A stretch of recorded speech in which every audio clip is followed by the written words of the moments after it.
2021년 3월 27일 토요일 오늘의 말씀을 함께 나누도록 하겠습니다. 오늘 말씀의 제목은 사탄아 물러가라입니다. 본문 말씀은 마태복음 4장 8절부터 11절까지 말씀입니다. 읽겠습니다. 마귀가 또 그를 데리고 지극히 높은 산으로 가서 천하만국과 그 영광을 보여 이르되 만일 내게 엎드려 경배하면 이 모든 것을 내게 주리라. 이에 예수께서 말씀하시되 사탄아 물러가라 기록되었으되 주 너희 하나님께 경배하고 다만 그를 섬기라 하였느니라. 이에 마귀는 예수를 떠나고 천사들이 나와서 수종드니라. 아멘. 오늘 우리가 함께 나눌 본문의 말씀은 성령의 인도하심을 따라 광야에 가신 예수님께서 40일 동안 금식하신 이후 마귀에게 시험을 받으셨던 세 가지 시험 가운데 마지막 시험에 관한 내용입니다. 오늘 본문의 말씀은 이렇게 시작됩니다. 8절과 9절 말씀입니다. 마귀가 또 그를 데리고 지극히 높은 산으로 가서 천하만국과 그 영광을 보여 이르되 만일 내게 엎드려 경배하면 이 모든 것을 내게 주리라. 아멘. 마귀는 예수님을 데리고 지극히 높은 산으로 갔습니다. 그리고 그곳에서 천하만국과 그 영광을 보여주었습니다.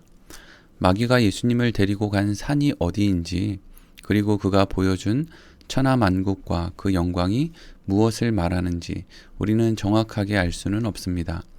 그러나 분명한 것은 마귀는 예수님께 이 세상에서 사람이 얻을 수 있는 모든 종류의 부귀와 영광을 보여주었고, 자신을 향해서 절을 하고 경배를 하면 이 세상에서 얻을 수 있는 모든 종류의 부귀와 영광을 예수님께 주겠다고 말했다는 것입니다.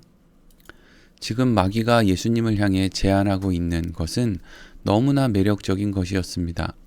마귀의 제안은 자신에게 엎드려 경배하면 그저 예수님이 원하는 몇 가지의 소원을 들어주겠다는 것이 아니라 예수님이 원하는 모든 것을 주겠다는 것이었습니다. 사랑하는 성도 여러분, 여러분 같으면 이러한 마귀의 시험 앞에 어떤 선택을 하시겠습니까? 이 질문에 대한 성경의 답은 모든 인간이 이러한 마귀의 시험 앞에 지고 말았다라는 것입니다. 인간은 이 세상에서 자신이 원하는 모든 것을 주겠다는 마귀의 제안이 아니더라도 자신이 원하는 단 한 가지의 소원을 이루기 위해서라도 너무나 쉽게 마귀에게 넘어지는 존재라는 것입니다. 그러나 우리가 이미 알고 있는 것과 같이 예수님께서는 이 세 번째 시험에서도 마귀를 이기셨습니다. 오늘 우리가 말씀을 통해서 분명하게 알아야 하는 것은 우리는 질 수밖에 없는 마귀의 시험을 예수님께서는 어떻게 이기실 수 있었는가 하는 것입니다.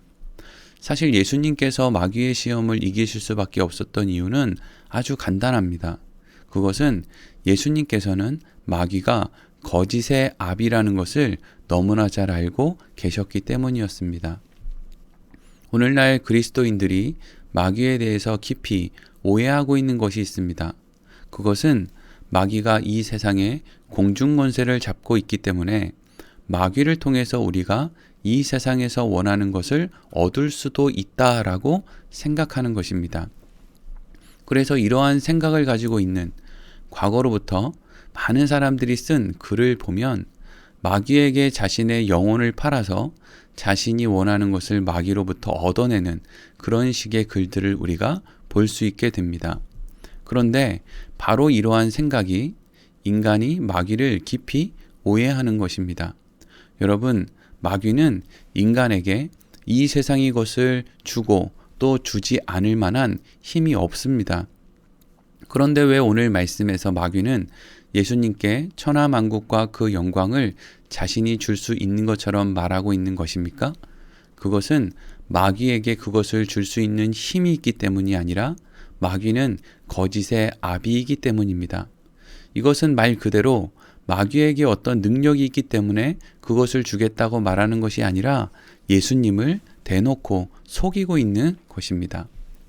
그렇다면 예수님께서는 마귀가 자신을 속이고 있다는 것을 어떻게 알 수 있었을까요? 그것은 가장 중요한 한 가지를 예수님께서는 분명히 알고 계셨기 때문이었습니다. 그것이 무엇입니까? 오늘 본문 10절 말씀입니다. 이에 예수께서 말씀하시되 사탄아 물러가라. 기록되었으되 주 너의 하나님께 경배하고 다만 그를 섬기라 하였느니라. 아멘. 예수님께서는 자신을 시험하여 천하만국과 그 영광을 줄 수 있을 것처럼 말하고 있는 마귀를 향해 사탄아 물러가라 라고 말씀으로 꾸짖으셨습니다. 예수님께서 말씀하신 사탄아 물러가라 라고 하신 말씀은 조금 의미를 담아 길게 풀면 이런 내용입니다. 어떤 능력도 없는, 어떤 자격도 없는 존재야. 나를 속이려고 하지 말고 당장 사라져라 라는 말이었습니다. 여러분, 누군가가 사기꾼이 자기에게 접근해서 자신을 속이려 한다는 것을 알게 되었다고 생각해 보겠습니다. 그러면 그 사람은 자신에게 접근한 사기꾼에게 어떻게 말하겠습니까? 네가 나를 뭘로 보고 이러는 거야? 썩 꺼져! 라고 호통을 치지 않겠습니까? 예수님께서 말씀하신 사탄아 물러가라 라고 하는 말이 바로 이런 의미였습니다. 그리고 예수님께서는 사탄을 향해 이렇게 사탄아 물러가라 라고 말씀하실 수 있는 이유를 이렇게 설명해 주셨습니다. 예수님께서 이어서 무엇이라고 말씀하셨습니까? 기록되었으되 주 너의 하나님께 경배하고 다만 그를 섬기라 하였느니라 라고 말씀하셨습니다. 예수님께서 말씀하신 기록되었으되 라고 하는 것은 성경의 말씀을 인용하시는 것이고, 주 너희 하나님께 경배하고 다만 그를 섬기라 하였느니라 라는 것은 성경 말씀 가운데 신명기 6장 12절에서 14절 말씀을 인용하신 것이었습니다. 그렇다면 신명기 6장 12절에서 14절까지 말씀을 우리가 함께 보도록 하겠습니다. 제가 읽겠습니다. 너는 조심하여 너를 애굽 땅 종되었던 집에서 인도하여 내신 여호와를 잊지 말고 내 하나님 여호와를 경외하며 그를 섬기며 그의 이름으로 맹세할 것이니라. 너희는 다른 신들 곧 내 사면에 있는 백성의 신들을 따르지 말라. 아멘. 하나님께서는 모세의 입을 통해서 이스라엘 백성들에게 오직 하나님만을 경외하고 하나님만을 섬기라고 말씀하셨습니다. 그리고 그 이유를 무엇이라고 말씀하십니까? 하나님께서는 이스라엘 백성들을 먼저 종되었던 애굽에서 건져내셨기 때문이다 라고 말하고 있습니다. 하나님께서는 이스라엘 백성들에게 먼저 하나님의 능력을 보이셨습니다. 당시 세상 어떤 나라보다 강한 힘을 가지고 있었던 나라 애굽이 철저하게 굴복할 수밖에 없는 그 능력을 하나님은 보여주셨습니다. 그리고 그러한 능력을 가지고 계신 하나님께서 이스라엘 백성들을 택하시고 보호하시고 함께 하신다는 것을 가르쳐 주셨습니다. 하나님께서는 이 모든 것들을 보여주시고 나서, 그리고 가르쳐 주시고 나서 오직 하나님만을 경외하고 섬기라고 말씀하시는 것이었습니다. 그래서 예수님께서는 예수님을 속이려 하는 마귀를 향해서 마귀의 그 세 번째 시험을 이기실 때 바로 이 말씀을 인용하여 사탄아, 날 속이려 하지 말고 물러가라 라고 말씀하시는 것이었습니다. 사랑하는 성도 여러분, 마귀는 우리에게 이 세상의 어떤 것도 줄 힘이 없습니다. 만일 마귀가 우리에게 무엇을 주고 또 빼앗는 일을 하게 된다면 그것은 하나님의 허락하심 가운데 일어나는 것이지 마귀 혼자의 힘으로는 할 수 없는 것입니다. 욥기의 말씀을 보면 마치 사탄이 욥의 재산과 자녀와 건강을 빼앗을 수 있는 것처럼 보이는 부분이 있습니다. 그러나 그 모든 것들의 시작은 하나님께서 마귀를 허락하셨기 때문에 그러한 일들이 일어난 것이고, 하나님께서는 욥에게 더 중요한 어떤 것, 더 바른 어떤 것을 알게 하기 위해서 마귀를 허락했기 때문에 이 모든 것들이 일어난 것이지, 단순히 마귀에게 어떤 대단한 능력이 있어서 마귀가 그러한 일을 할 수 있었던 것은 아니라는 것입니다.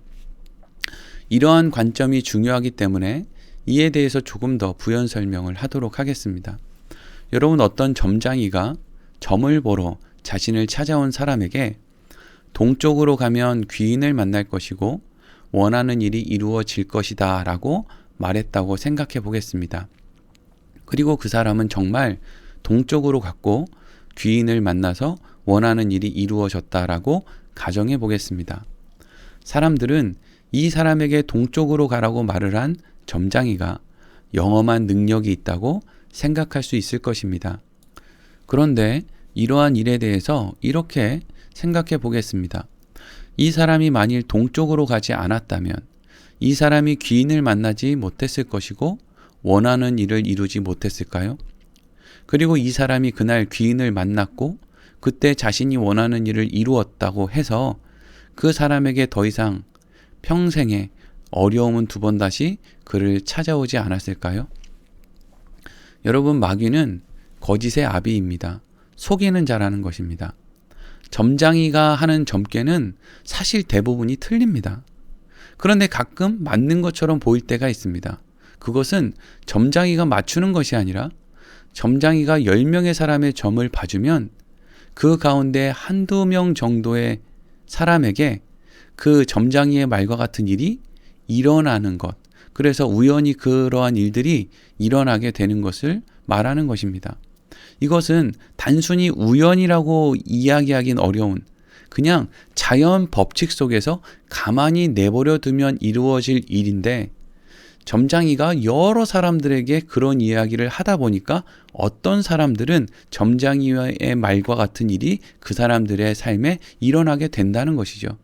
근데 중요한 것은 점장이의 말대로 되지 않은 사람은 아유, 저 사람 돌팔이네 이러고 그냥 넘어가지만 점장이의 말대로 어떤 일이 그의 삶에 일어난 사람은 그 점장이를 어떤 능력이 있는 존재로 믿게 된다는 것이죠.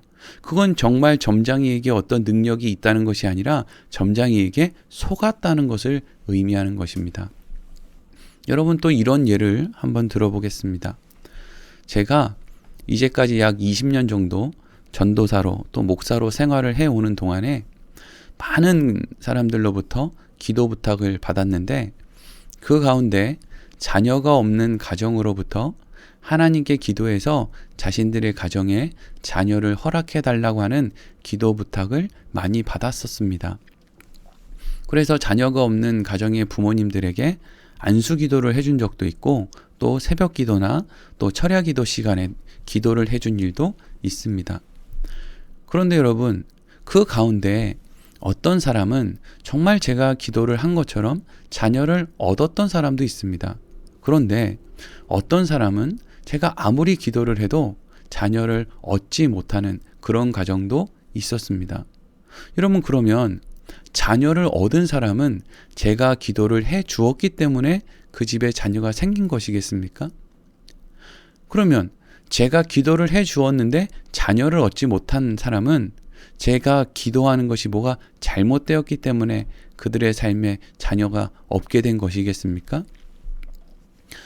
여러분, 목사에게 기도 부탁을 하는 사람들은 한 교회의 교인이기 전에 자신이 하나님의 자녀라는 것을 잊지 말아야만 합니다. 여러분은 목사의 기도보다 훨씬 더 큰 하나님의 자녀들입니다. 하나님은 여러분들의 인생에 계획이 있고 여러분들의 인생을 어떤 것을 가르쳐 주기 위해서 진자리와 마른 자리를 끌고 다니실 수 있는 여러분들의 아버지가 되신다는 것을 여러분들은 늘 기억해야 됩니다. 이것을 분명히 알 때 우리는 거짓의 아비 마귀가 우리를 속이려고 할 때 그것을 단숨에 걷어차 사탄아 물러가라, 나를 시험하지 말라 라고 우리도 이야기할 수 있는 것입니다. 예수님께서는 오직 하나님만이 경배의 대상이고 이 세상의 그 어떤 것도 하나님께서 허락하시지 않으면 주어지지 않는다는 것을 분명하게 알고 계셨기 때문에 마귀의 시험을 이기실 수 있었던 것입니다. 예수님께서 마귀의 시험을 이기셨을 때 오늘 본문 마지막 절에 어떤 일이 일어났다고 기록하고 있습니까? 11절 말씀 읽겠습니다. 이에 마귀는 예수를 떠나고 천사들이 나와서 수종드니라. 아멘. 예수님께서 마귀의 시험을 이기셨을 때 천사들이 예수님 앞으로 나와 예수님의 수종을 들었다 라고 말하고 있습니다. 이 말씀은 예수님께서 마귀의 시험을 이기셨기 때문에 천사들이 나와서 예수님의 수종을 들었다는 말이 아닙니다. 하나님의 말씀을 바르게 알고 마귀의 정체를 알아서 마귀의 시험을 이길 수 있는 존재가 바로 천사들이 수종을 두는 하나님의 자녀라는 것을 말하는 것입니다. 여러분, 우리가 하나님의 말씀을 바로 알고 마귀의 정체를 알아 마귀의 시험을 이길 수 있다면 그것은 하나님께서 이미 우리를 자녀 삼아 주셨기 때문에 우리에게 그러한 일이 일어나는 것이다 라는 것을 우리는 잊지 말아야 한다는 것이죠. 오늘 말씀을 이렇게 마치도록 하겠습니다.